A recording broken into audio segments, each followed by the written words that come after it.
Muy buenas tardes, chicos. ¿Qué tal? Hoy día saludo a Tomás Llévenes, dice ahí, profe, o la profe Temón, ¿cierto? ¿Cierto que sí? Catalina Campo dice, la profe también está, Emma Virginia. Hoy día hay poquitos conectados. ¿Qué pasa hoy día, chicos? ¿Tienen solemne? ¿Solemne de qué? Me imagino que tienen solemne, porque hay muy poca gente conectada. ¿No hay solemne? Y se murieron. Ya, pues. Hola, Jesús. Hoy día fui a la U, pero me volví. Así que voy a hacer la clase acá, por eso llegué un poco más tarde. Porque obviamente tuve que volver para poder hacer la clase, porque allá no hay sala, o sea, hay sala, pero esos micrófonos son acústicos y por lo tanto se escucha súper mal. Ya, Jesús dice, ¿cómo está? Bien, es que profe, esta semana ha sido de re muerte. Ya, ok, no importa, bajo su responsabilidad. Está Catalina, está Emma, está Yanina, está Ignacio, Javier, Jesús, Nicolás, Alén y Tomás. Ok, va a ser entonces una clase mucho más particular.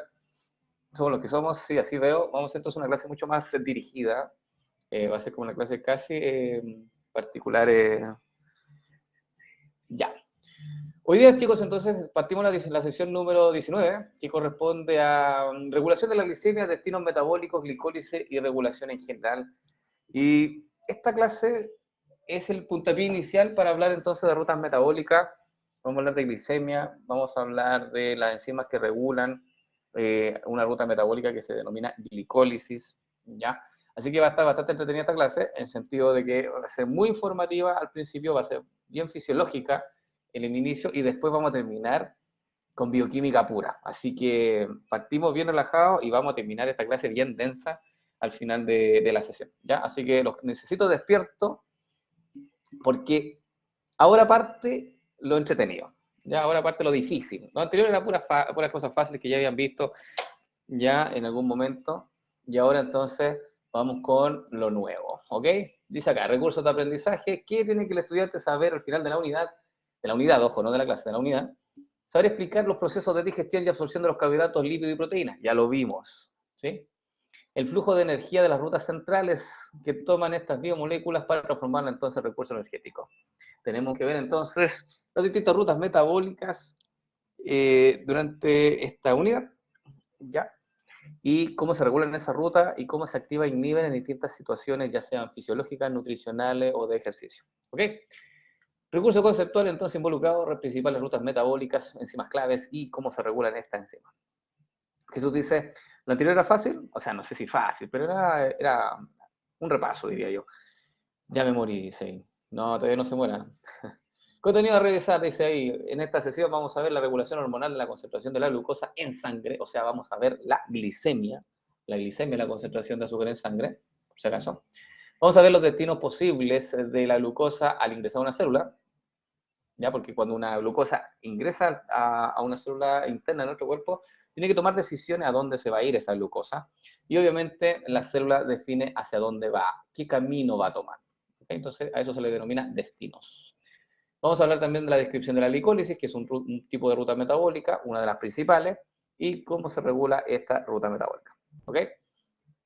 Para entrar en contexto, está este dibujo a la derecha, en donde sale una especie de balanza, y ven acá el tipo de balance energético que puede producirse en un organismo. Por ejemplo, una persona se dice que tiene un balance energético cero, que es cuando el ingreso de energía a su cuerpo por el ingreso de calorías, o sea, los alimentos que consumen, es la misma cantidad de energía que la que quema durante el día, o la que consume durante el día, o la que salida, ¿cierto? La que gasta durante el día, ya sea por su net, que es básicamente la tasa basal, o como también todo lo que haga, esas actividades que haga extra programáticas, ¿cierto? Que también consumen energía.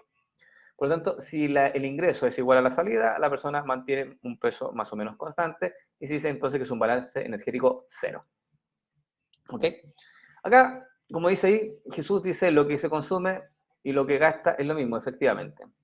Acá se dice que es un balance energético positivo. ¿Cuándo se habla de un balance energético positivo? Que cuando tú consumes más energía o nutrientes de los que tú realmente utilizas. Y por lo tanto, eso se genera un cuadro de aumento de la masa, aumento de la masa del índice de masa corporal, ¿ya?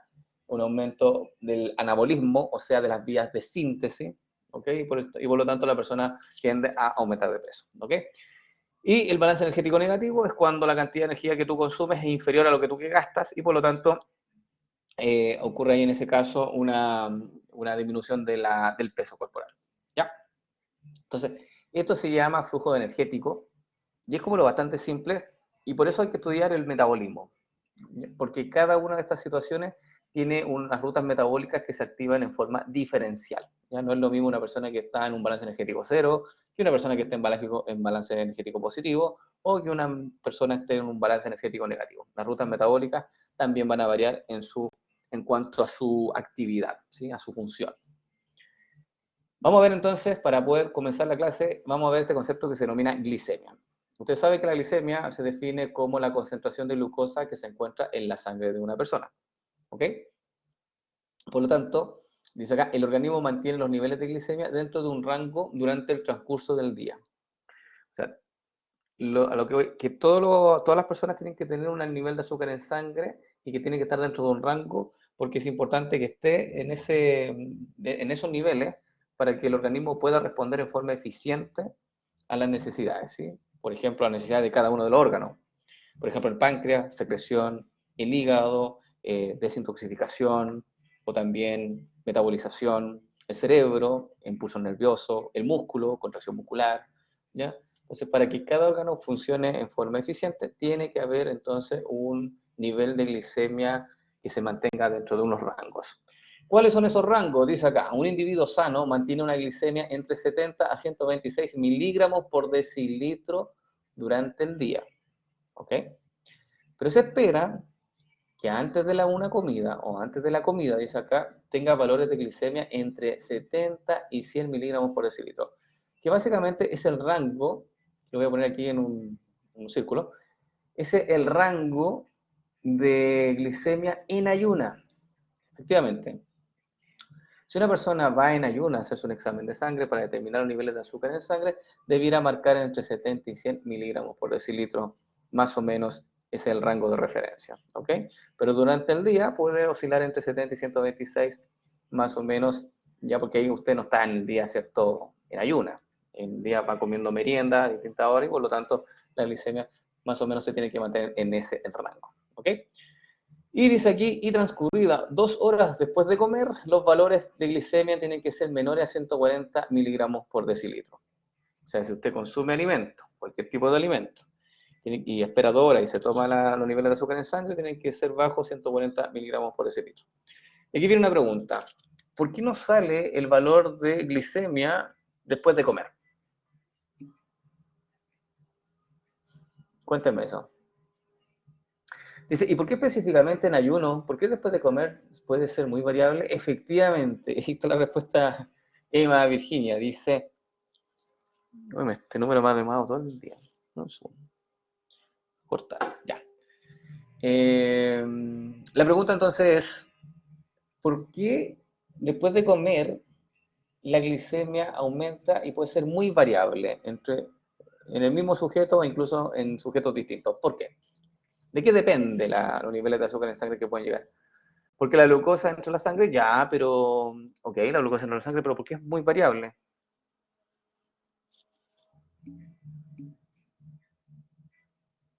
Al igual depende de la capacidad del páncreas, ¿no? Dice acá porque los órganos absorben azúcar. No, los órganos no absorben azúcar. El único órgano que absorbe azúcar es el intestino. Los otros órganos se llaman, no se dice que absorben, se dice que captan o internalizan. Ojo con eso.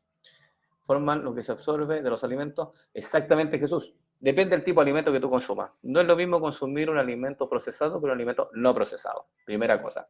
También depende de la cantidad de alimento que tú consumas. No es lo mismo consumir 1 litro de bebida, ¿cierto?, que consumir un vaso de agua, o un vaso, perdón, de jugo. No es lo mismo, ¿ya? No es lo mismo tampoco también en la genética. Hay personas que tienen una tasa de absorción mayor que otras. Por lo tanto, la persona que absorbe más va a aumentar los niveles de azúcar en sangre mucho más rápido, mientras que los que absorben menos van a aumentar la glicemia mucho más lento, ¿sí? Por lo tanto, hay varios factores que conllevan a que los niveles de azúcar en sangre aumenten y pueden ser bastante variables porque depende de la dieta, depende de la condición física, depende de la edad, depende de la tasa absortiva y también depende de la cantidad de alimentos que tú consumas.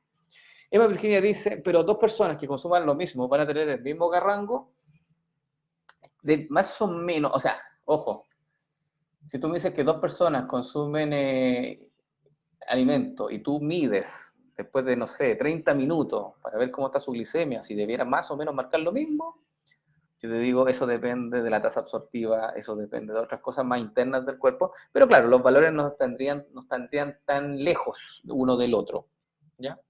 Deberían estar más o menos cercanos, pero pueden haber ciertas variaciones, ¿ok?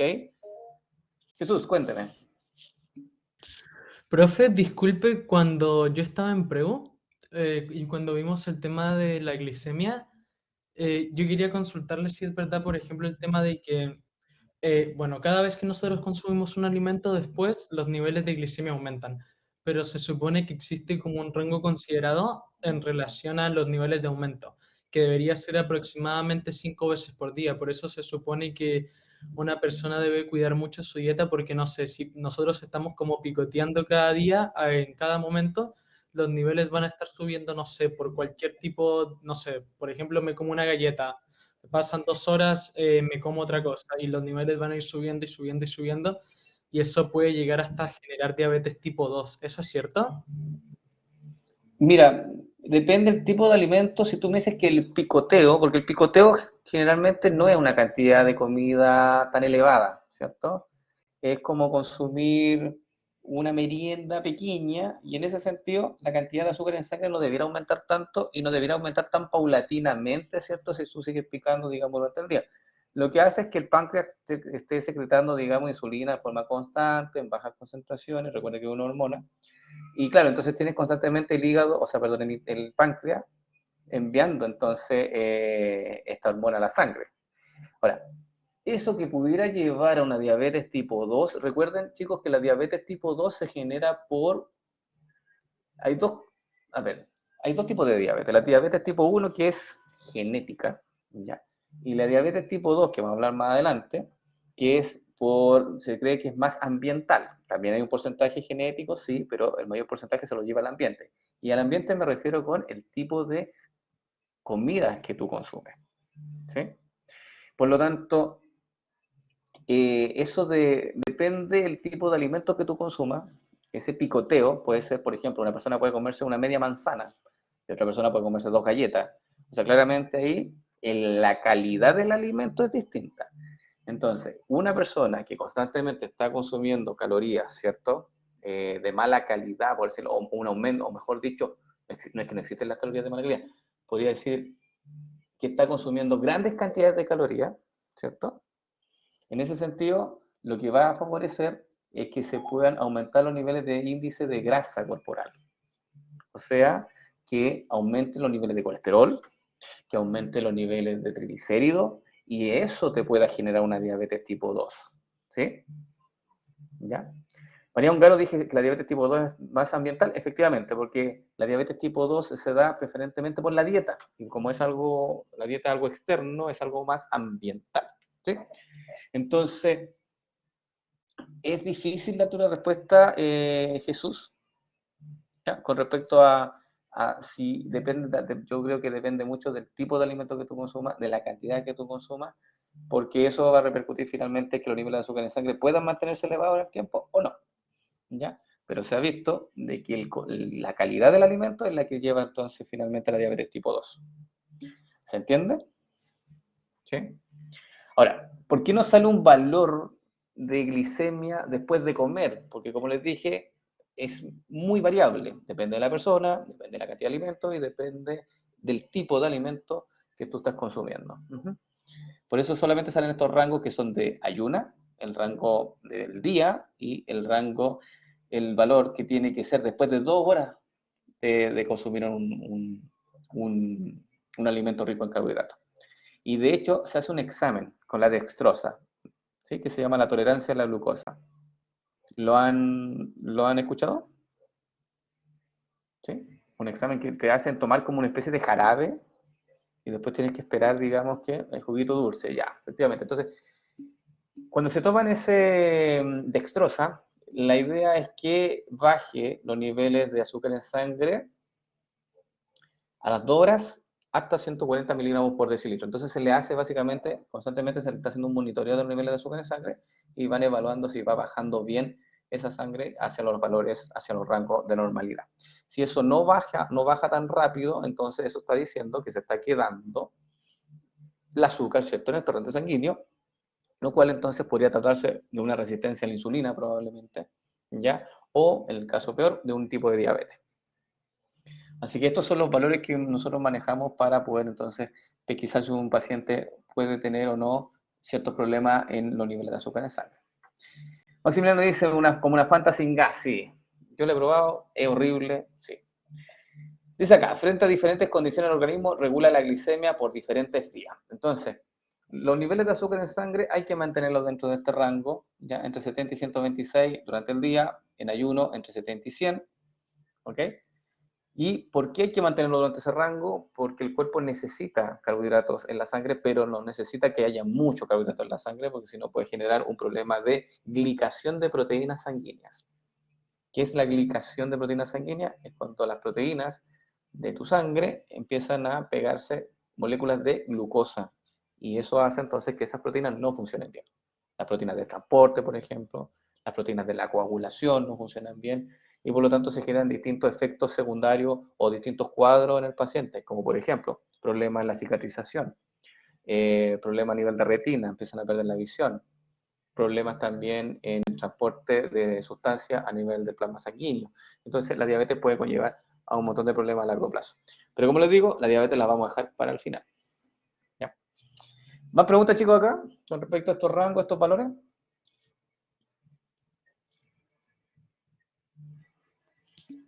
¿Todo bien? Ya. Entonces, ¿cómo regulamos entonces los niveles de azúcar en sangre? ¿Todo bien? Gracias. Dice acá, regulación hormonal de la glicemia. Cuando los niveles de azúcar en sangre son bajos, como se muestra aquí en este vaso sanguíneo, aquí hay pocas moléculas de glucosa, en ese caso el páncreas libera una hormona que se denomina glucagón. Ahí está. ¿Quién produce el glucagón? Específicamente las células alfa del páncreas. Entonces liberan glucagón y el glucagón va y hace contacto con el receptor del hígado, y el hígado se encarga entonces de generar glucosa y liberar esa glucosa al torrente sanguíneo para restablecer los niveles de azúcar en sangre en el rango de normalidad. ¿Okay? Entonces, eso es lo que sucede cuando una persona tiene una hipoglicemia. ¿Cuándo se da ese escenario? Por ejemplo, cuando está sin consumir alimentos por mucho tiempo, se puede generar un cuadro hipoglicémico, y en ese caso el páncreas constantemente está secretando glucagón para que se restablezcan los niveles de azúcar en sangre y se genere una normoglicemia. El otro escenario es después de comer, después de consumir altos niveles de carbohidratos. Ahí los niveles de azúcar en sangre aumentan, y ya dijimos que es variable ese aumento, porque depende el tipo de alimento y la cantidad, ¿ya?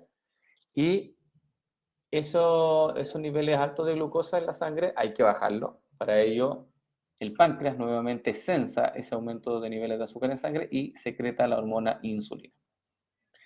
Y esta secretada lo hacen las células betas del páncreas.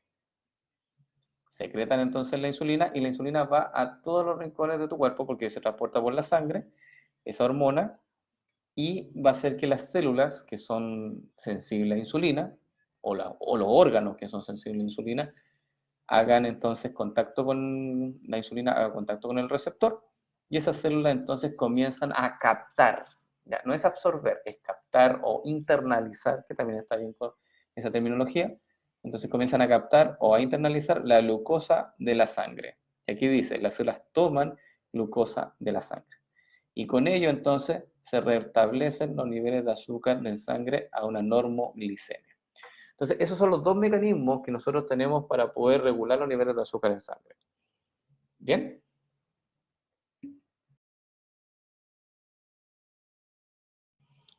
Dice acá, Emma dice, profe, una pregunta con la hipoglicemia. Perfecto. ¿Por qué cuando uno pasa mucho tiempo sin comer, la boca sabe como a óxido? Como un olor raro. Como a óxido. Mm, como a óxido. Ahí me pillaste. Puede ser Es que depende, pero tú dices una persona normal o una persona que tenga diabetes. Porque en general una persona que tiene diabetes se le da cuerpos, se sintetizan cuerpos cetónicos. Emma, cuénteme. ¿Se oye, profe? ¿Sí? Se oye, hasta lo Ay. del fondo. Ven, Pero Emma, no se silencie. no, ya va que te mandé a callar aquí rapidito. No sirvió. No, bueno, que una vez como que pasé mucho tiempo sin comer y como que me empezó a saber rara la boca. Entonces le pregunté a mi mamá que por qué pasaba eso y no me supo explicar, pero como que sabía raro y era porque llevaba así como, póngase como 12 horas sin comer. Mm. Entonces Es que, como que era raro. ya mira, es que cuando una persona lleva mucho tiempo sin comer, en general 12 horas es un tiempo suficiente para sintetizar cuerpos cetónicos, que es otro combustible que genera el hígado. El hígado genera azúcar, pero hay un límite, o a veces se le empieza a acabar la reserva al hígado para seguir produciendo glucosa y por lo tanto activa una ruta metabólica que genera un combustible que yo le denomino combustible alternativo, que es los cuerpos cetónicos. Pero los cuerpos cetónicos dan un hálito como a acetona, como a fermentado. Y si tú me dices que es un sabor como de óxido, no es cuerpo cetónico. Entonces lo más probable es que sea por fermentación de las bacterias intestinales. ¿Ya? Porque las bacterias intestinales también requieren de ciertos nutrientes para poder proliferar, poder crecer, y probablemente ahí tu flora intestinal es la que está generando algún compuesto de tipo gaseoso que pueda estar llegando, digamos, a nivel de toda la parte del exófago, incluso de la boca, y dándote ese sabor medio amargo, ¿ya? Eh, Hay que hacer exámenes. Puede ser también algún problema, un pequeño problema al hígado. ¿Sí? En general, en la boca amarga, la lengua blanca, van asociadas a problemas hepáticos. Pero no creo, si tú me estás diciendo que la persona es normal, ¿cierto? No tiene antecedentes, yo creo que puede ser algo simplemente de la flora intestinal. ¿Ya? Pero ojo, si se repite, hay que tener ojo. ¿Ya?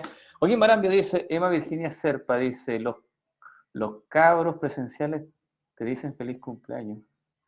Ah, ok. Emma, feliz cumpleaños. ¿Estás de cumpleaños? Estás de feliz cumpleaños, dice. Ya, ok. Ya, ok. Ya. Ahí mándale feliz cumpleaños, entonces. ¿Están seguros? ¿Sí, Emma? Ah, por eso que tienen la sala garda en la casa. Que se escuchaba como ruidos de fondo, así. Probablemente le están haciendo una fiesta sorpresa. Ya, feliz cumpleaños entonces a la señorita Emma Virginia. Está grabado esto. Así que la felicito. Espero que siga cumpliendo años y que tenga muchas, muchas tortas en camino. Ya. Dice acá, Tomás dice, Emma viene a clases incluso de cumple una crack. Emma viene a clases incluso de cumple una crack. Está bien. Me sube la glicemia, dice. Sí, ya. Dice, profe, que aquí le quieren cantar. Ok, ok. Les doy 3 minutos para que se organicen, le canten y pueda seguir con mi clase, ¿ya? Yo, pero yo voy a silenciar mi micrófono, yo quiero escuchar eso. Así que me avisan, ¿ya? Joaquín, cuénteme. Silencio, o sea, activa. Oli, ¿por acá se escucha? Se escucha bien, se escucha bien. Acá Es está el más, se micrófono. escucha, ¿cierto? Este micrófono, el del computador. Dos. Cumpleaños feliz. Te deseamos a ti. Cumpleaños feliz.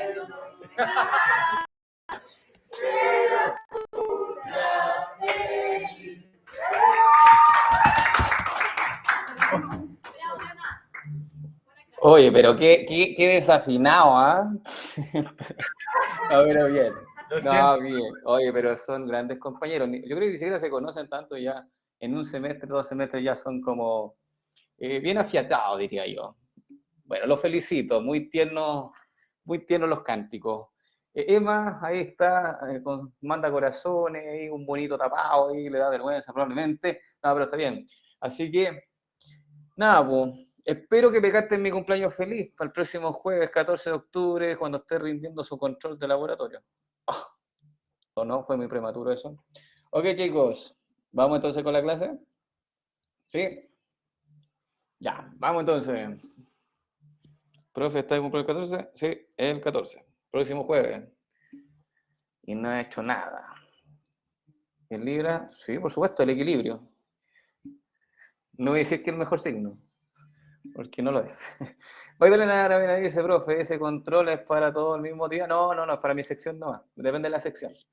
Depende de la sección. Y a mí me habían dicho, Sofía me había mandado un mail ayer diciéndome, profe, para el 14. Bueno, les dije yo. Bueno, ya, eso explica muchas cosas. Dice Tomás Llévenes, Jesús dice, pez signo, después de Acuario. Sí, la verdad no conozco, no, signos no es lo mío, ¿ah? Así que les creo. Ya.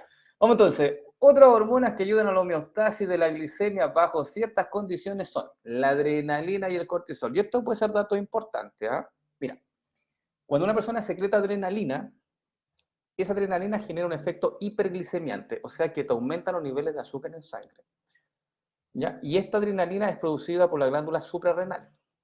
Por eso que siempre hay que tener cuidado con hacerle una broma a una persona que sea diabética. ¿Por qué?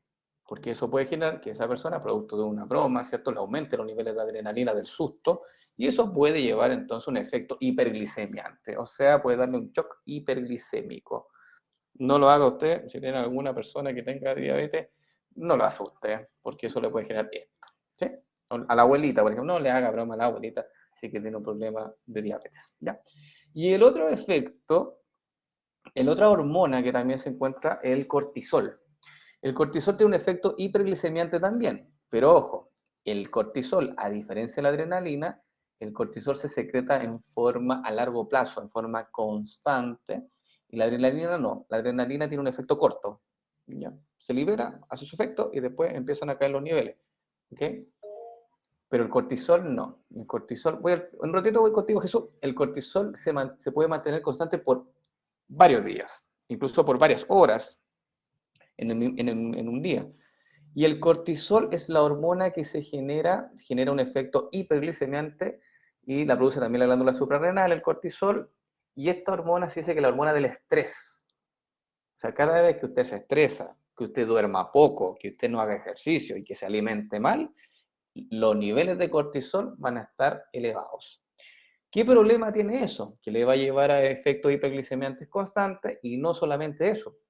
El cortisol baja la masa muscular, ¿ya? Porque aumenta el catabolismo de los músculos, aumenta el porcentaje de grasa en la persona y además tiene otro efecto a nivel de líbido, ¿cierto? Y a nivel del sistema nervioso central también produce cierta inmunosupresión también. Entonces te puede enfermar fácilmente si es que estás con altos niveles de cortisol. Jesús, cuénteme. Profe, lo que yo le quería preguntar es que, por ejemplo, hay personas que no se le tienen fobia a las agujas. Entonces, cuando les ponen una inyección, estas personas se desmayan. Y se dice comúnmente que o sea, que se les baja la glicemia, que se les baja la presión, y después tienen que, no sé, tipo tomar Coca-Cola o comer un chocolate como para devolver como los niveles normales. Yo le quería preguntar que si tipo ese estrés estaba relacionado con esto, o sea, como esa supuesta baja de presión. A veces al principio sí, porque se puede generar una hipoglicemia de tipo compensatoria. ¿Cómo ocurre ese fenómeno? Cuando una persona, por ejemplo, tiene, pero es como pavor casi la respuesta, mira. Los niveles de azúcar en sangre tienen que, estoy haciendo una gráfica, que me está quedando súper fea, pero yo creo que va a ser explicativa. Mira, esa línea que dice ahí, ponte tú que es el nivel de azúcar en sangre que tiene que mantenerse en el paciente. Y si una paciente lo pinchan, debiera mantenerse constante los niveles de azúcar en sangre si es que esa persona no tiene problemas, digamos, o no tiene miedo, digamos, a la aguja. Si una persona tiene pavor a la aguja o a cualquier otra, no sé, pues, algún insecto o algo así, ella inmediatamente empieza a liberar adrenalina. Y eso hace un efecto hiperglicemiante, ¿ya? O sea, aumenta los niveles de azúcar en sangre. Ahí, rápido, ¿ya? Pero después de un tiempo, los niveles de adrenalina, como te digo, empiezan a bajar. Y ahí se empieza a liberar, como encontrar un alto nivel de azúcar en sangre, se empieza a liberar insulina. Y la insulina se libera, como aumentó el nivel de azúcar en sangre, a altos niveles, se libera insulina, y la insulina baja los niveles, y puede que esa baja sea más que el rango normal. Y eso genera entonces una hipoglicemia en la escala de tiempo. Al principio genera una hiperglicemia y después viene una hipoglicemia reactiva, que se llama. Que claro, se secreta la insulina en altos niveles y eso hace que los niveles de azúcar en sangre bajen más de lo que nosotros queríamos y por lo tanto se genera este cuadro hipoglicémico y la persona puede, claro, obviamente desmayarse porque el azúcar, la glucosa es súper importante para que el cerebro funcione. Entonces, si no le llega azúcar suficiente al cerebro, el cerebro se desconecta y se genera entonces el desmayo, ¿ya? Y ahí obviamente hay que tratar de reanimar a la persona mediante el consumo de algún carbohidrato. Ese es como uno de los efectos que genera esta se llama hipoglicemia compensatoria. Sí, sí. Jesús dice, profe, se lo pregunto porque a mí me pasa. Ya, bueno, Jesús, antes de someterse a cualquier pinchazo, ¿cierto? Cualquier intervención, relájese. Y como eso, hay distintos métodos de relajación. La respiración, también existen algunos fármacos. Si es que ya el efecto es demasiado dramático, puede recurrir a esa estrategia. Y obviamente, comer algo con azúcar me ha servido. Claro, previamente puede comer algo con azúcar y ahí puede mantener un nivel de azúcar en sangre. Un dulce, pero no algo muy pesado, algo relativamente que se absorba rápido. ¿Sí? Ya, pero eso puede generarse, sí. Y también se genera cuando uno consume cantidades exorbitantes de azúcar y después te da un sueño. Claro, porque se genera también esa hipoglicemia a largo plazo y entonces tu cuerpo empieza como a decaer. Y por eso el cerebro como que le da una somnolencia. Bien, chicos. Ok, entonces, ¿qué pasa cuando el azúcar o la glucosa ingresa a alguna célula? Aquí está este esquema. Voy a leer lo primero que dice Jesús. Dice, ¿eso pasa con la energética, cierto? Sí, efectivamente. Pero la energética es cuando no haces deporte. Ahí se puede generar una hipoglicemia reactiva. Pero si haces deporte, no se gasta nomás esa glucosa, las células la utilizan y sintetizan ATP y todo el mecanismo sigue funcionando más o menos en forma normal. ¿Sí? Pero claro, si lo utiliza una energética para estudiar, no hay, se puede generar un efecto, claro, así como de hipoglicemia reactiva. Ya, vamos con esto. ¿Qué pasa cuando una glucosa ingresa al interior de una célula? Toma distintas rutas metabólicas. Y entre las que tenemos destacadas está la glicólisis. La glicólisis puede continuar a oxidación del piruvato, se llama esta ruta, que no sale el nombre, pero se llama oxidación del piruvato, en donde el piruvato se transforma en acetil-CoA.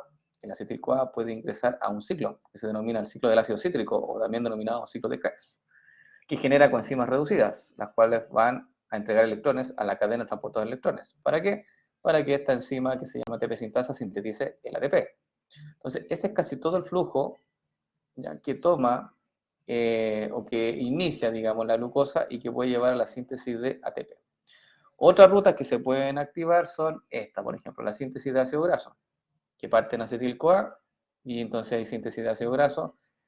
Y esta síntesis de ácido graso, ojo con esto, no ocurre en cualquier célula, ocurre preferentemente en las células de tipo hepática, ahí es donde uno sintetiza lípidos a partir de entonces del acetil-CoA.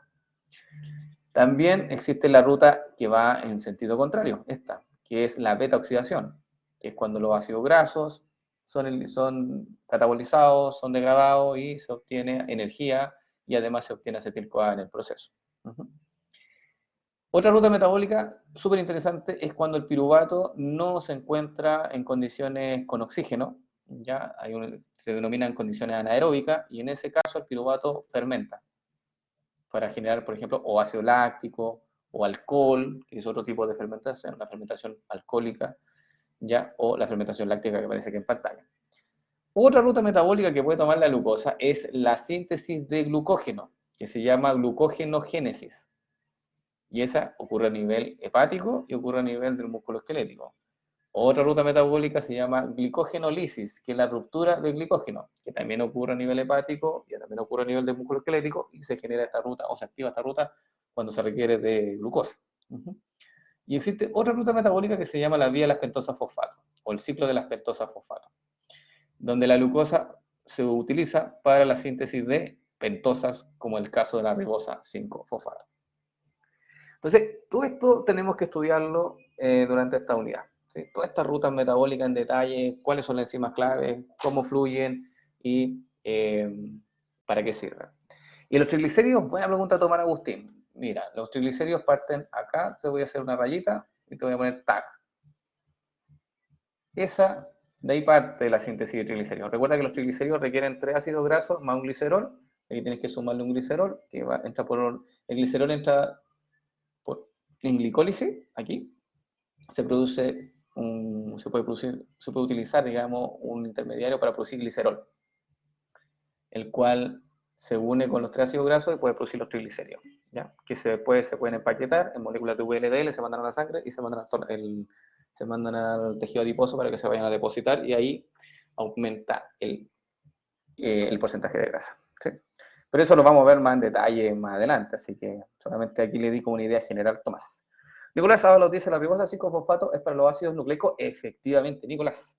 Esta ribosa 5-fosfato que se produce por la vía de las pentosas fosfato es un componente de los nucleótidos.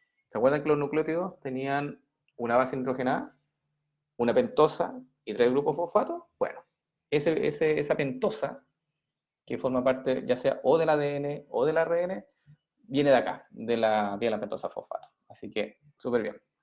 María Ongaro dice, tanto la glicólisis como la gluconeogénesis a nivel de célula hepática y músculo esquelético. No, María Ongaro.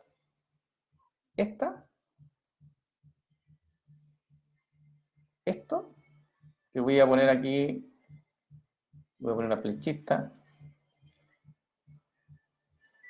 Mira, glucogenogénesis, porque hay un error ahí de la palabra. Ah, claro. Mira, glucogenogénesis y glucogenólisis, ambas parten con la palabra glucógeno. Esas rutas que puse aquí en el círculo, esas ocurren en el hígado y músculo. ¿Ya? Voy a poner hígado y músculo. Músculo esquelético. Voy a poner músculo nomás. Pero la que tú me mencionaste en el chat fue la que te voy a marcar en gris. Esta me mencionaste. Y esa no. Esa ocurre solamente a nivel hepático. Ese es del hígado nomás. Entonces, claro, siempre un problema que se genera en el estudiante es que confunde la glicogenogénesis con la gluconeogénesis. Y son distintas. Estas tienen la palabra neo, por si acaso. Y esa solamente ocurre a nivel del hígado. Y algunos textos dicen que también ocurre un poquito en el riñón, ¿ya? Pero un 10%, casi el 90% la hace el hígado. Por eso él se lleva casi todos los créditos. Bien, así que ahí está la respuesta a su pregunta. ¿Vamos bien, chicos? Ahora, todas estas rutas metabólicas tenemos que estudiarlas durante el semestre, durante esta unidad. No es que tengamos que saberlo ahora todo ya. Y como se dan cuenta, para poder estudiar estas rutas metabólicas tenemos que hacerlo por partes. No podemos estudiarlas todas al mismo tiempo porque si no es mucha información y lo más probable es que se pierda en un mar de información. Es por ello que siempre las rutas metabólicas se estudian una por una, ¿ya? Y la primera ruta metabólica que vamos a estudiar es esta, la glicólisis. Y aquí viene mi pregunta. ¿Por qué la glicólisis es como la ruta que todos parten? Que todos cuando hablamos de metabolismo siempre la más conocida es la glicólisis y es como la más top, por decirlo de alguna forma, la más popular. ¿Ya? ¿Ustedes saben por qué o no? ¿Por qué la glicólisis? Y no la gluconeogénesis, ni la fermentación, sino que esta es como la más top de todas, la que más se conoce.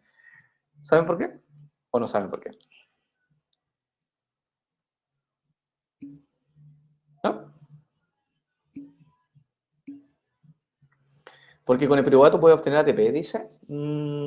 No va tanto por eso, Tomás. De hecho, en la ruta tú puedes obtener ATP. Mira, fíjate, ahí está. Si tú la glucosa la pasas por glicólisis, puedes obtener ATP. En la más sencilla, tampoco. No hay ruta. Por ejemplo, la fermentación es súper fácil. La fermentación es una pura reacción. La fermentación láctica es una reacción. La fermentación alcohólica son reacciones. Estas son más sencillas todavía. No va por eso. Va de hecho, pero buena idea. Va por el hecho de que esta ruta metabólica, la glicólisis, es la más antigua en términos de evolución. Todos los organismos conocidos en el planeta Tierra hacen glicólisis. Todas las células hacen glicólisis. ¿Ok? Es por ello que la glicólisis es como una ruta que todas las células, como la realizan, es una ruta archi conocida. ¿Sí? Hasta las plantitas hacen glucólisis, sus células vegetales hacen glicólisis y nosotros también nuestras células también hacen glicólisis y las bacterias también pueden utilizar esta ruta metabólica. ¿Ya? Entonces, por eso es tan conocida. Y la glicólisis ocurre en el citoplasma. ¿Ahora se entiende por qué se parte siempre con glicólisis? ¿Sí? Ya. Porque las otras rutas metabólicas son más específicas. Por ejemplo, la fermentación láctica lo hacen las levaduras, ponte tú, algunas bacterias y el músculo esquelético, por ejemplo, cuando está en situación de bajo niveles de oxígeno, y el glóbulo rojo. Y hay células que no hacen fermentación. Por ejemplo, la neurona no hace fermentación. La glucogenogénesis, perdón, y la glicogenogénesis y la glicogenólisis, estas dos rutas, son llevadas a cabo por el músculo y por el hígado. Entonces, súper específica. ¿Ya? El ciclo de Krebs solamente va a ocurrir en células que tengan mitocondria. Por lo tanto, una célula, como por ejemplo un glóbulo rojo, no va a ser ciclo de Krebs. La síntesis de ácido graso la hacen preferentemente la célula hepática. Y la célula del intestino también puede hacer síntesis de ácido graso. ¿Okay? La beta-oxidación puede ser, por ejemplo, las células del corazón. Les gusta comer grasa al corazón. Por eso hay que cuidar con el tipo de grasa que nosotros nos alimentamos, porque el corazón inmediatamente va a detectar eso y lo va a beta-oxidar. ¿Ok? Entonces, estas otras rutas son más específicas de ciertos tipos celulares. Por eso, esta no, pues la glicólisis es una ruta que todas las células la hacen. Tomás Jenner dice, ¿hay alguna célula humana que haga fermentación? Sí, por supuesto, glóbulo rojo. Glóbulo rojo no tiene mitocondria y por lo tanto el piruvato no puede ingresar a la mitocondria porque no hace ciclo de Krebs y la única forma entonces, la forma alternativa que tiene de tomar el piruvato es fermentación láctica. ¿Sí? Y de hecho, cuando tú haces ejercicio extenuante, también puedes hacer fermentación láctica en los músculos esqueléticos. Entonces esas son las dos células que pueden hacer fermentación en nuestro cuerpo. Los glóbulos rojos y el músculo esquelético, pero solamente cuando tú haces ejercicio o cuando el músculo se encuentra en una situación hipóxica. Ya, ulala, dice Emma. Entonces, por lo tanto, el estudio de estas otras rutas las vamos a ir viendo de a poco y vamos a mencionar en qué órgano y tejido ocurren específicamente. Pero partamos con la glicólisis. Esta ocurre en todas las células, es la más popular. Y la glicólisis, aquí está la definición, la glicólisis ocurre en 10 pasos, donde la ruptura de una molécula de glucosa se generan finalmente 2 moléculas de piruvato. Entonces, esa es como la definición de glicólisis, porque glico significa glucosa y lisis significa ruptura. ¿Ok? Y básicamente, la glicólisis significa que la glucosa, que tiene 6 átomos de carbono, se rompe por la mitad y genera 2 moléculas de piruvato que cada una tiene 3 átomos de carbono. Ahora sabe por qué le denominaron glicólisis. Porque la glucosa se rompe por la mitad y se generan 2 piruvatos. Y esa glicólisis está compuesta por 10 reacciones. ¿Ya? 10 pasos dice aquí, que son 10 reacciones. Los primeros 5 pasos, las primeras 5 reacciones constituyen la fase preparatoria, que consume ATP, 2 ATP para ser exacto. Mientras que las últimas 5 reacciones de la fase generan los beneficios que se obtienen 4 moléculas de ATP. Entonces, las primeras 5 reacciones parten aquí en glucosa y llegan hasta gliceraldehído 3-fosfato. Y ahí hay 5 reacciones. ¿Ya? Esa fase se le denominó en los textos y en la biología fase de inversión. ¿Por qué se le denominó así, fase de inversión? Tiene que ver por el, digamos, por el término económico. ¿Usted ha escuchado cuando uno dice invierte? ¿Qué significa invertir? Inversión. ¿Cuál es el concepto de invertir? ¿Para qué uno invierte? ¿Cuál es la idea de invertir en economía? Ya, para ganar algo, ¿cierto? Para que el dinero valga más en un tiempo, perfecto, para obtener ganancia, básicamente, para generar un beneficio. Y por eso que a estas primeras 5 reacciones se le dieron fase de inversión. Porque, claro, la célula invierte ATP. Ella no invierte dinero, sino que invierte energía. Y gasta 2 ATP. ¿Ok? ¿Pero para qué los gasta? Porque después de esto viene una fase de ganancia, que son estas 5 reacciones restantes de la glicólisis, y ahí se obtienen 4 ATP de ganancia. Por lo tanto, si nosotros hacemos la resta de 4 ATP que gano y 2 ATP que gasto, ¿cuánto ATP neto finalmente gano?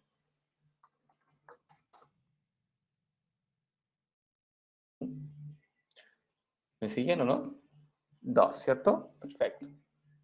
Porque el neto, cuando te digan ganancia neta, se refiere a cuánto tú ganaste menos lo que tú gastaste. Como gané 4 y gasté 2, neto yo gané 2. ¿Ok? Y también se obtienen 2 piruvatos como producto. ¿Ok? Entonces, estas son las 2 fases que tiene la glicólisis. La fase de inversión y la fase de ganancia. Y además de eso, ¿qué más obtengo? 2 NADH. Es otro tipo de ganancia. El NADH también es moléculas que uno puede obtener en la fase de ganancia. ¿Okay? 2 moléculas de NADH. Ahí está. Por lo tanto, resumiendo, a partir de una molécula de glucosa se pueden obtener 2 ATP, 2 NADH y obviamente los 2 piruvatos que están aquí. 2 piruvatos, 2 NADH y 2 ATP neto. ¿Vamos bien?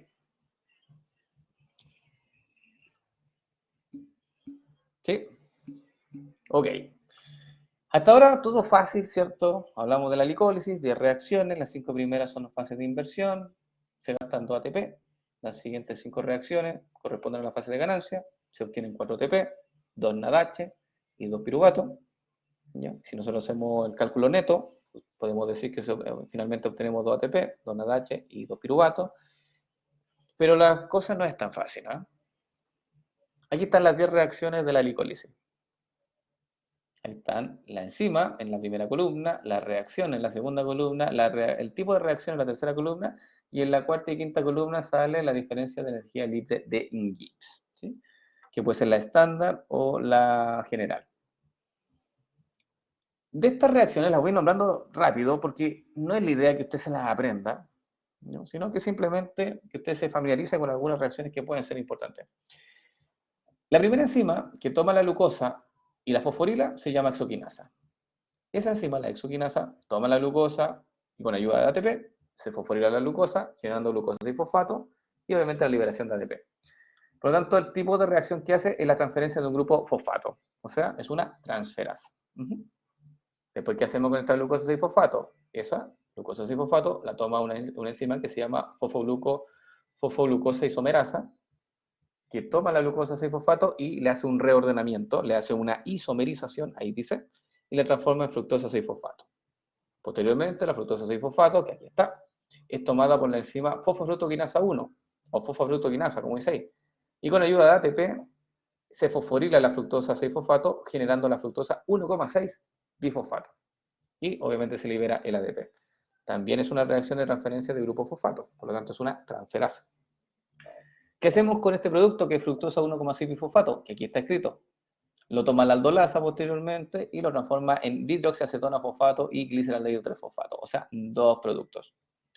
De estos 2 productos, el que va a seguir en la siguiente enzima es la dihidroxiacetona fosfato, este de acá, que ahí está anotado, dihidroxiacetona fosfato, que lo toma la enzima triosa fosfato isomerasa y lo convierte en gliceraldehído 3-fosfato. Por lo tanto, voy a obtener 2 moléculas de gliceraldehído 3-fosfato. Una llevada a cabo por la enzima triosa fosfato isomerasa, que el producto lo voy a destacar, ahí está. Y otra por la aldolasa. ¿Sí? Entonces, en esta reacción obtengo un gliceraldehído 3-fosfato y en la reacción siguiente también obtengo un gliceraldehído 3-fosfato. ¿Qué hacemos con estos gliceraldehídos? Lo toma la enzima gliceraldehído 3-fosfato deshidrogenasa, los toma y ¿qué hace con ellos? Lo fosforila, toma un fosfato inorgánico del medio, ya los fosfatos están ahí dando vueltas siempre en una célula, toma un grupo fosfato y se lo pega a este gliceraldehído 3-fosfato convirtiéndolo en 1,3 bifosfoglicerato. Y además, en paralelo, toma el NAD+, le entrega electrones y lo convierte en NADH. ¿Okay? Entonces ahí tenemos nuestra primera ganancia. Las ganancias las voy a dejar ahí en verde. Nuestra primera ganancia, mira qué bonito. ¿Ya? ¿Qué hacemos después con el 1,3 bifosfoglicerato? Ahí está anotado. Lo toma la enzima fosfoglicerato quinasa. Toma una ADP además. Y uno de estos grupos fosfato, de hecho el grupo fosfato que está en la posición 1 del bifosfoglicerato, lo quita y se lo pasa a la ADP. Al pasárselo, lo transforma en ATP y se genera otro producto que se llama 3-fosfoglicerato. Entonces, aquí tenemos nuestro segundo producto de ganancia, el ATP. Este 3-fosfoglicerato se lo toma la fosfoglicerato mutasa, lo convierte en 2-fosfoglicerato. Simplemente lo que se hace es una migración interna de un grupo fosforilo, se cambia de posición el grupo fosfato, estaba en la posición 3, pasó a la posición 2, por lo tanto es una isomerasa lo que hace esa reacción. Este 2-fosfoglicerato después lo toma una enzima que se llama enolasa y lo que hace con ella es una deshidratación. Deshidrata el 2-fosfoglicerato transformándolo en fosfonolpiruvato y libera una molécula de agua producto de una deshidratación. Finalmente, el fosfonolpiruvato, que aparece aquí abajo, lo toma la piruvato quinasa, con ayuda de ADP, le quita el grupo fosfato al fosfonolpiruvato, se lo pasa al ADP, lo transforma en ATP y se genera el piruvato. ¿Okay? Entonces ahí tenemos el otro producto. Pero obviamente esto tenemos que multiplicarlo por 2. Este por 2, este por 2 y este por 2. ¿Por qué? Yo les dije inicialmente que la reacción número 4 produce un gliceraldehído 3-fosfato.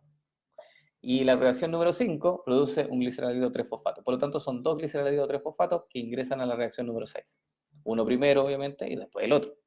Por eso aquí se va a generar un NADH del primer gliceraldehído y un segundo NADH del segundo gliceraldehído. Por eso por 2. Por eso se dice que van a obtener 2 NADH en esta reacción, 2 ATP en esta otra reacción y 2 ATP en la última reacción. Lo que da un total de 4 ATP, 4 ATP y 2 NADH. Y en rojo voy a poner los ATPs que se gastan. Ahí gasté uno en la primera reacción y en la tercera reacción gasté el otro. Y ahí entonces nosotros podemos hacer el balance, la diferencia, el cálculo de los ATP. Tenemos 4 ATP menos 2, neto gano 2 ATP. Ya. Preguntas. Nicolás dice, profe, estas son reacciones acopladas, ¿cierto? Sí, sí, efectivamente, Nicolás. Esta es una reacción acoplada, esta no, porque esto no es isomerización, no requiere acoplamiento. Esta es una acoplada, esta es acoplada, no. Acoplada, ¿había otra acoplada? No, esas solamente son las acopladas. Las que requieren de ATP, estas son las acopladas. Porque son las que necesitan transferencia de energía. ¿Ya? Tomás Llévenes dice, ¿por qué son dos piruvatos o no? Ah, la respuesta a la pregunta. O sea, ahora porque son dos gliceraldehído 3-fosfatos, se van a generar dos piruvatos. Ahí está, es como al revés, Tomás. ¿Ya? No es porque el resultado son dos piruvatos, sino que porque son dos gliceraldehídos que te van a llevar, cada uno de ellos te va a llevar a la formación de un piruvato. Pero como son dos gliceraldehídos, vas a obtener al final dos piruvatos. ¿Sí? Ya, Maximiliano dice, profe, no entendí que eran los dos. Ah, ya, gracias, ya lo respondió. Ah, claro, con la pregunta de Tomás, ahí respondía por arrastre, por acople, por reacción acoplada, le respondía al señor Maximiliano. Bien, chicos, ojo, esto no tienen que aprendérselo, esta tabla, no es la idea, pero les traigo todas las reacciones para que vean que esto no es tan fácil, ¿ya? Y en general una persona el área bioquímica, esto se lo tiene que saber todo, ¿sí? Toda esta información, cómo son las reacciones, y obviamente para qué sirven, y los delta G, y cómo acoplar, todo esto, ¿ok? Ya, Veámoslo esto en forma un poco más, en forma de estructura. Aquí está. La glicólisis entonces está formada por 10 reacciones. Aquí está la primera reacción, que es la glucosa pasa a glucosa sin fosfato. Esto está mal aquí. ¿Por qué está mal? Fíjense, esto está de un libro. ¿Por qué este nombre está mal? ¿Quién me puede decir por qué está mal este nombre? Claro, porque dice fosfatasa. ¿Y qué sería una? Sería una enzima, efectivamente. Es glucosa 6-fosfato. ¿Ya? Así que arreglen eso, por favor. La enzima se llama glucosa. De hecho, la enzima no se llama glucosa 6-fosfatasa. Esa es la enzima que hace. Esta es la glucosa 6-fosfatasa, que es la enzima de la gluconeogénesis, que no la hemos visto, estamos viendo glicólisis. ¿Ya? Entonces, la enzima de la glicólisis es la exoquinasa. Esa. ¿Ok? Entonces, ahí hubo un error de libro. Entonces, la glucosa pasa a glucosa 6-fosfato, la glucosa 6-fosfato pasa a fructosa 6-fosfato, después la fructosa 6-fosfato, la fructosa 1,6 bifosfato, después se aplaza a gliceraldehído, y aquí está la explicación. Gliceraldehído 3-fosfato, aquí ocurre el rompimiento, donde se generan dos moléculas de 3 átomos de carbono, la dihidroxiacetona-fosfato y el gliceraldehído 3-fosfato. Y después la dihidroxiacetona-fosfato se convierte también en gliceraldehído, por lo tanto, aquí voy a poner el número 2. Se generan entonces finalmente dos gliceraldehído 3-fosfato. Uno de la reacción de la aldolasa y el otro de la reacción de la triosa fosfato isomerasa. Entonces por eso se generan estos dos gliceraldehídos y de aquí para adelante nosotros tenemos que multiplicar por 2. ¿Sí? Dos gliceraldehídos generan dos fosfogliceratos, dos bifosfogliceratos generan tres bifosfogliceratos. Estos dos 3-bifosfogliceratos generan dos fosfogliceratos y estos dos fosfogliceratos generan dos fosforopiruvatos y finalmente dos piruvatos. Bien, parece un trabalengua, pero así se denominan las moléculas, así se llaman las moléculas. ¿Vamos bien, chicos? ¿Qué? Ya. Dice acá. Características de la glicólisis. Es un proceso catabólico. ¿Por qué? Porque la glucosa se degrada a compuestos más sencillos. Y cuando una molécula grande se rompe, genera compuestos más sencillos, eso es una ruta catabólica.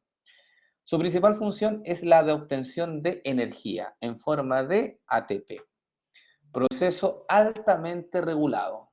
La glicólisis se regula. Y aquí viene entonces una pregunta. Si la glicólisis está formada o está comandada por 10 reacciones, ¿cuántas enzimas son las que participan en la glicólisis? La pregunta es muy simple. Repito, si la glicólisis está compuesta por 10 reacciones, ¿cuántas enzimas son las que tienen que estar formando parte de esta ruta metabólica? 10, ¿sí o no? Y ahí están los nombres. Aquí hay 1, 2, 3, 4, 5, 6, 7, 8, 9, 10. Perfecto. Entonces, esta ruta metabólica de la glicólisis completa tiene 10 enzimas que hacen que funcione bien. Y ahí viene mi pregunta. ¿Ustedes creen que necesito regular las 10 enzimas para regular la glicólisis? ¿O con algunas es suficiente? ¿Qué creen ustedes? ¿Hay que regular todas las enzimas, esas 10 enzimas? ¿O hay que elegir? ¿Qué cree que hace la célula? ¿Elige la célula, elige las enzimas que quiere regular? ¿O dice, no, regulémoslas a todas? Algunas no más, efectivamente, algunas no más, Emma, no todas. Porque si no, sería demasiado poco eficiente el sistema. Si tú quieres regular a todo, puede ser que eso sea más complejo y obviamente haga que la glicólisis se retarde, ¿ya? Poco eficiente, poco efectivo. No puedes andar fiscalizando todo. O sea, hay que fiscalizar aquí. Hay enzimas que se llaman enzimas clave. Enzimas que son como enzimas maestras. Y si tú las fiscalizas a ellas, el sistema va a andar. ¿Ya? Es como que son las elegidas. Y en el caso de la glicólisis, se eligieron a 3 en la naturaleza. ¿Cuáles son esas? La primera, la exoquinasa o glucoquinasa, enzima regulada. La tercera, que se llama fosfofructoquinasa, esta también es una enzima elegida, esta.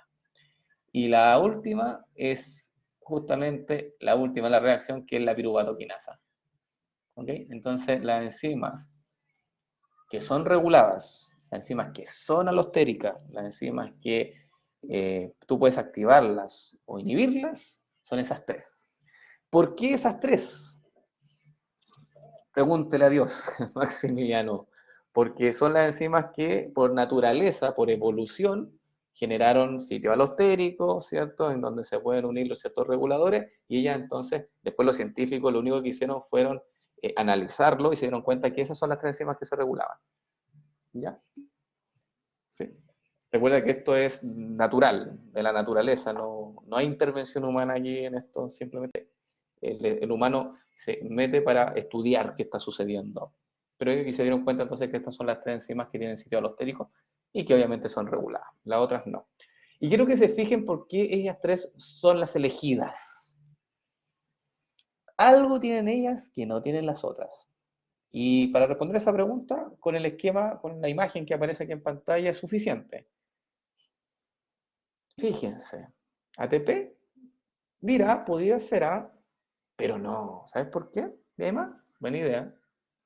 Porque mira, esta también usa ATP, la que te marqué en rojo aquí abajo. Y no es una enzima regulada. Entonces ahí es ya. Nicolás, ibais bien, Nicolás, pero pusiste reversible. ¿No querías decir irreversible? Las reacciones, sí, eso dice Nicolás. Sí.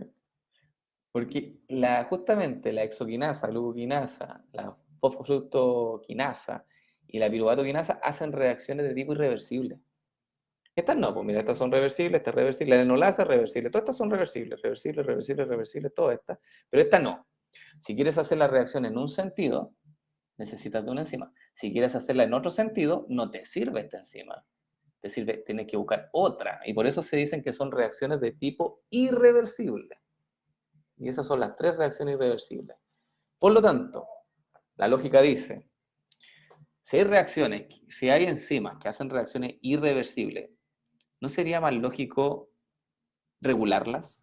Porque si es un proceso irreversible, que no hay vuelta atrás, ¿la célula, ustedes creen que va a dejar algo así al azar? ¿O es mejor regularlo? Imagínate algo que es irreversible. Tienes que regularlo, ¿no? ¿Sí? Para que no, digamos, ocurra un problema interno en la célula. Entonces, efectivamente, esas reacciones que son irreversibles son justamente reguladas por esta enzima alostérica y por reguladores alostéricos. ¿Dudas? ¿No? ¿Sí? Cuéntenme. ¿No? Ya. ¿Cuáles son los reguladores? Luz verde, luz roja. ¿Sí? Sale un semáforo aquí para que ustedes sepan cómo se regulan entonces esta enzima. Luz roja significa stop, ¿sí? Que la enzima se tiene que inhibir, que la enzima tiene que parar, que la enzima no tiene que funcionar. Luz verde significa que la enzima puede funcionar, que puede seguir haciendo el proceso de reacción. Y aquí están entonces las tres reacciones reguladas, las tres enzimas reguladas, la quinasa, que es la primera reacción de la glicólisis, la fosfofructoquinasa 1, que es la tercera reacción de la glicólisis, y la piruvatoquinasa, que es la décima reacción de la glicólisis. ¿Ok? De estas tres, díganme cuál ustedes creen que es la maestra. Porque de estas tres, hay una que es maestra de las otras. ¿Cuál creen ustedes? ¿La exoquinasa, la fosfructoquinasa o la piruvatoquinasa? La primera, dice Tomás. Emma dice la exoquinasa, que es la primera, ¿ok? ¿Alguien cree otra cosa? La última, dice Maximiliano. Cuando hago esta pregunta, a veces le consulto además, ¿y por qué creen que es la primera? ¿Y por qué creen que es la última a veces? Porque para poder darme esa respuesta tuvieron que pensar algo, tuvieron que creer en algo.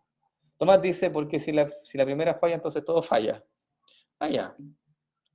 Sí, dice Emma, eso. Hoy día no andan con suerte, ¿eh? No jueguen juegos de azar. No es ni la primera ni la última. Es la PFK1. Esa es la enzima clave La enzima regulada es la enzima estrella. Y si te vamos a preguntar por enzima regulada de la glicólisis, esta es la que clave. Esta es la, si tú controlas esta enzima, controlas todo el sistema. ¿Ya? ¿Por qué esta? Bueno, porque, no sé, genéticamente hablando, esta es la enzima más compleja. ¿Ok? Entonces, ahí dice, de hecho, aquí estaba el torpedo, la respuesta a la pregunta. Dice acá, reacción 1 lleva a cabo con la exoquinasa en el músculo o la glucoquinasa en el hígado. La reacción 3, que es la fosforotoquinasa 1, o también denominada PFK1, la más importante. Ahí está, más importante. Y la reacción número 10, que la lleva a cabo la piruvatoquinasa, que dice PK porque piruvatoquinasa en inglés, ¿cierto? Esta enzima también es regulada, pero no es de las maestras. Ahí está. Ahí con letras grandes, destacado, no sé, luz verde, ya. ¿Cómo se regula entonces la glicólisis? Vamos. Luz verde, luz roja, ¿eh? Ojo con esto. Vamos a poner entonces luz verde. ¿Quién activa la glicólisis? ¿Quién activa la enzima? Tomás, cuénteme. ¿Es la más importante porque es la más compleja? Es la más importante porque es la que tiene más reguladores. ¿Ya, Tomás? Es por eso. Ella es la que tiene más reguladores. Tiene como 4 reguladores, 5 reguladores de hecho. Entonces por eso, la otra no, la otra tiene un regulador con suerte. No, ella tiene 5. Entonces ella puede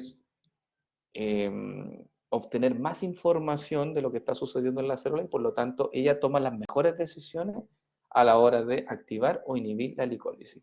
Sí, ella es la maestra. Es como la que lleva la batuta en la glicólisis. ¿Ya? Entonces, luz verde. ¿Quiénes son los reguladores? Estos son reguladores, ¿eh? Por si acaso. Ahí dice regulación. Estos son los reguladores que van a activar o van a inhibir a las enzimas en general. La fructosa 2,6-bifosfato es un regulador positivo. ¿Qué significa esto? Que si la célula tiene altos niveles de fructosa 2,6-bifosfato circulantes por ahí, eso va a hacer que las enzimas de la glicólisis se activen. O sea, tengan luz verde y obviamente haya síntesis de ATP. ¿Qué otra cosa estimula la glicólisis? Altos niveles de ADP y AMP. ¿Qué significa esto? Si una célula tiene altos niveles de ADP y altos niveles de AMP, la glicólisis se activa. ¿Ok? Entonces eso ya es como un poco más de memoria. Vamos con la luz roja. ¿Cuándo las enzimas de la glicólisis clave se detienen? Cuando la célula tiene altos niveles de ATP, bloquean justamente estas células clave, estas enzimas clave, y no hay entonces más síntesis de ATP. ¿Por qué? Porque la glicólisis fue bloqueada. Altos niveles de ácido cítrico, o también conocido como citrato. El citrato del ciclo de Krebs. ¿Ya? Bueno, el citrato. Para que se acuerden de que tiene dos nombres. Ácido cítrico o citrato de la base conjugada. Y también altas concentraciones de acetil-CoA y de ácidos grasos dentro de una célula también van a inhibir a las enzimas clave de la glicólisis y por lo tanto van a frenar esta ruta metabólica. ¿Vamos bien? ¿Sí? Antes que nos vayamos ahora a la regulación hormonal. Ya. Regulación hormonal. Voy a trasladar los cuadritos para acá. ¿Quién estimula? Están los estimulantes, por si acaso. ¿Quién estimula la glicólisis en el hígado? La insulina. ¿Ya? Entonces, cada vez que usted libera insulina por el páncreas, cuando tiene un alto nivel de azúcar en sangre, esa insulina va a hacer contacto con su hígado y va a hacer que el hígado estimule la glicólisis hepática. El otro órgano sensible a insulina es el músculo esquelético. Ya todo esto, nosotros tenemos un alto porcentaje de músculo y ocupa, digamos, una alta cantidad en porcentaje de peso, ¿sí? en nuestro organismo y tiene una alta tasa metabólica además. Bueno, la insulina, cada vez que usted libera insulina, estimula la glicólisis muscular. Y no solamente la insulina, también la adrenalina. O sea, cada vez que usted haga un deporte extremo, ya, y se libera adrenalina, en ese escenario, por ejemplo, si usted iba cruzando la calle, sintió un bocinazo, estaba con el celular, estaba despistado, sintió un bocinazo, obviamente ahí la adrenalina va a subir a empezar incluso a transpirar, a hacer taquicardia, y claramente el músculo inmediatamente comienza a hacer glicólisis para sintetizar ATP. Por cualquier cosa tú tengas que escapar, ¿cierto? Huir, el músculo tiene que tener energía ahí disponible para poder entonces hacer la contracción muscular. Por eso la adrenalina estimula el músculo. ¿Quién inhibe la glicólisis? El glucagón y la adrenalina, pero inhiben la glicólisis a nivel del hígado.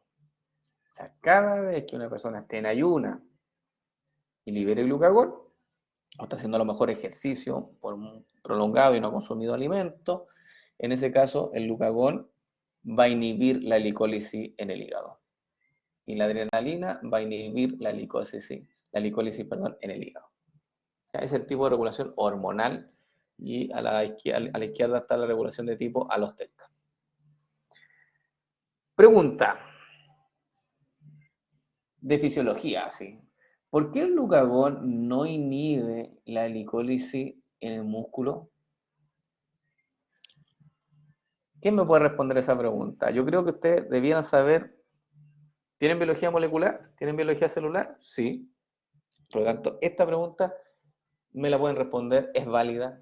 ¿Por qué el glucagón, que es secretado por el páncreas a la sangre, por qué este glucagón, esta hormona, no estimula o inhibe, en este caso no inhibe al músculo? No le hace nada. ¿Sí? ¿Por qué no tiene efecto en el músculo? Sí, esa es la pregunta, Tomás. ¿Por qué no tiene efecto en el músculo? ¿Por qué el músculo no ve el glucagón? No sé si lo ve, pero el glucagón pasa por el torrente sanguíneo, pasa por el lado del músculo, y el músculo ni se entera que hay glucagón. Y por eso no tiene efecto en el músculo. ¿Cuál es la razón? A ver si alguien me puede ayudar. Exactamente, Emma Virginia, bien Emma. Porque no tiene receptor de glucagón. Simple la respuesta. Y los músculos de nuestro cuerpo no tienen receptor de glucagón. Por eso que esta hormona nunca le va a estimular, nunca va a inhibir la glicólisis a nivel muscular. ¿Vamos bien? ¿Sí? Ya. Vamos a ver entonces las regulaciones por enzima, una por una.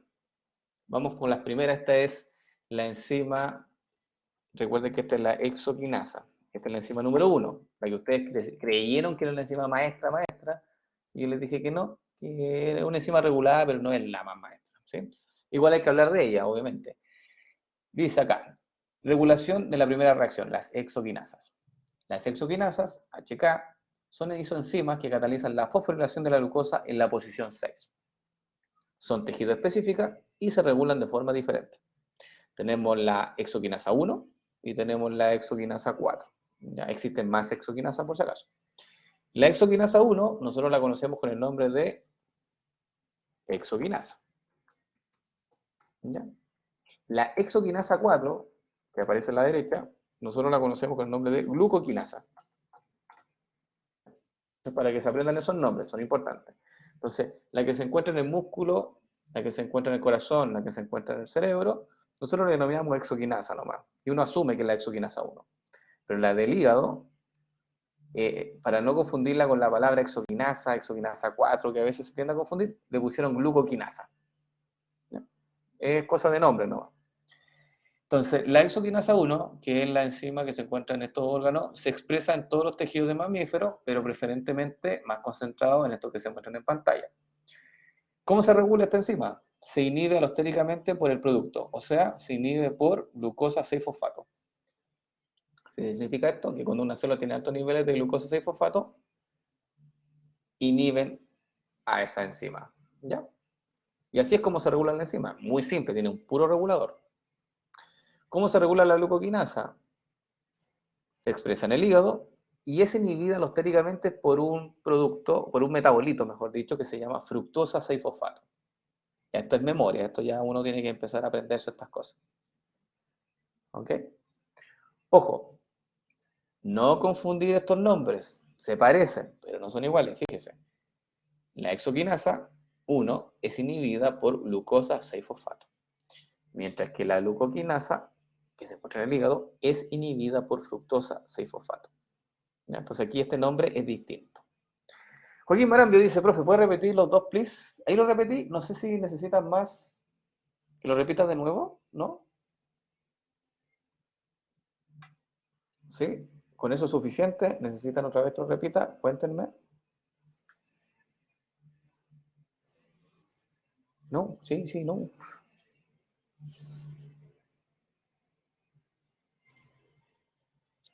Se murieron ya, chicos. Hoy día es su última clase, ¿cierto? De la semana. Yo lo estoy matando hoy día. ¿Estamos bien? ¿Sí? ¿Sí? ¿Estamos bien o sí lo estoy matando? Estamos muertos. Ah, ya. Las dos cosas entonces. Ok. Creo que estamos en la hora, ¿o no? ¿Sí? ¿Me puedo hacer una pregunta antes de que, para matarlo bien, dejarlo bien muerto? Es que quiero que su cerebro así que es muerto, sí, de verdad. Ya. Una pregunta, mira, con esta diapositiva terminamos. ¿Sí? Pero aquí los voy a hacer pensar. ¿Ya? Si me contestan bien, voy a tener más benevolencia para resolver. Pero si no, ustedes ya saben. Y la pregunta que me quiero que me contesten es la segunda nomás, esta. ¿Ya? Dice la pregunta, ¿cómo podemos interpretar esta gráfica en el contexto del organismo? Para poder responder esa pregunta, primero voy a hablarle de la gráfica, muy simple, para que la pueda entender en el contexto. Ya. La gráfica dice, es una cinética. ¿Por cómo sé yo eso? Porque se grafica la velocidad con la concentración de sustrato, en este caso la concentración de glucosa. Y aquí se muestran las dos cinéticas de la primera enzima, de la exoquinasa. Acuérdense que la exoquinasa se encuentra en el músculo, dato importante para la respuesta. Músculo. Y la glucoquinasa se encuentra en el hígado. ¿Se dan cuenta que la cinética es distinta? ¿Sí? Primera cosa, ¿se dan cuenta que tienen cinéticas distintas? Ya, eso es como evidente, ¿no? Ya, mucho, ¿cierto? Y ahora, solamente con ese dato, quiero que me puedan contestar esta pregunta. Básicamente, ¿por qué estas enzimas tienen distintas cinéticas en el contexto del organismo? Ojo, ¿por qué tienen distintas cinéticas? ¿Por qué por naturaleza la exoquinasa del músculo tiene una afinidad mayor por la glucosa que la glucoquinasa que se encuentra en el hígado? Ya, Tomás dice porque hay harto músculo en el cuerpo. Ya, distintas necesidades, muy bien, María Ongaro, perfecto. Nicolás dice porque el músculo necesita más energía. Exactamente, muy bien, Nicolás. Por el requerimiento, por las distintas necesidades. Y Javiera dice porque el músculo requiere energía de forma más inmediata. Efectivamente, por eso estas son isoenzimas. Son enzimas que hacen la misma reacción que fosforilar la glucosa, pero lo hacen con diferencias de Km y Bmax. Esta tiene mayor afinidad por la glucosa que esta. Y efectivamente, viene dado por el hecho de que el músculo necesita mucha energía para poder hacer su función. El músculo es pura contracción, eso es pura energía, puras mitocondrias, y por lo tanto necesita mucha glucosa. Por eso que su exoquinasa es más eficiente en captar la glucosa. El hígado no. El hígado hace otras funciones, sí, pero el hígado se puede alimentar de otras cosas. El hígado puede comer ácido graso, puede comer algunos aminoácidos, alimentarse, entre comillas, y también de glucosa, obviamente, pero tiene menos afinidad porque no es, digamos, él privilegia de que otros órganos tomen esa glucosa porque es mucho más necesaria. ¿Sí? Así que muy bien. Javiera Alvarado dice porque el músculo requiere energía en forma más inmediata. Correcto. Y Jesús dice, tiene necesidades distintas, el músculo necesita energía de manera más frecuente, por eso capta glucosa más rápido. Correcto. Efectivamente, chicos, ya. Terminamos hoy día, son las 7 de la tarde. Ya les debo 5 minutos más. ¿Ok? Hoy día terminamos a las 5 para 7, creo. Así que les debo 5 minutos. Ya, que estén bien, cuídense, que tengan un buen fin de semana, relájense, descansen, cuidado con el cortisol, bajen la ansiedad y feliz cumpleaños, Emma, también. Espero que lo pase bien. Jesús dice, profe, que esté bien. Gracias, Catalina. Jesús dice, profe, eso por las décimas, Eso fue décima persona. Jesús, qué iluso. Ya, Jesús, que le vaya bien. Javiera dice, chao, profe, gracias. Chao, Jesús. Chao, Yanina dice, profe, gracias. Gracias, profe, que esté súper, igualmente. Nicolás dice, gracias, profe, nos vemos. Nos vemos. Señor Nicolás, Emma dice, muchas gracias, profe, no se preocupe, señorita Emma. Jesús dice, se ríe nomás Jesús. Tomás dice, profe, este lunes es feriado, pero el siguiente habrá la pregunta seria. Tomasito, como le dicen ahí en el laboratorio.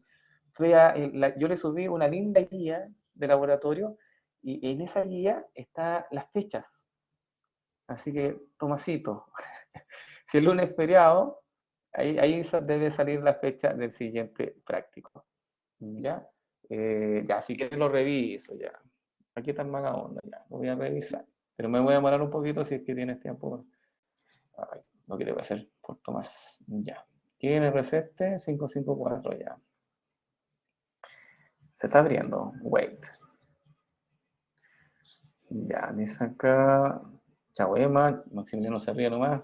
Está abriendo, está abriendo. Paciencia. Ahora tengo que buscar aquí. No se puede establecer comunicación. ¿Qué pasó? Ahí está. Ya. Aquí está.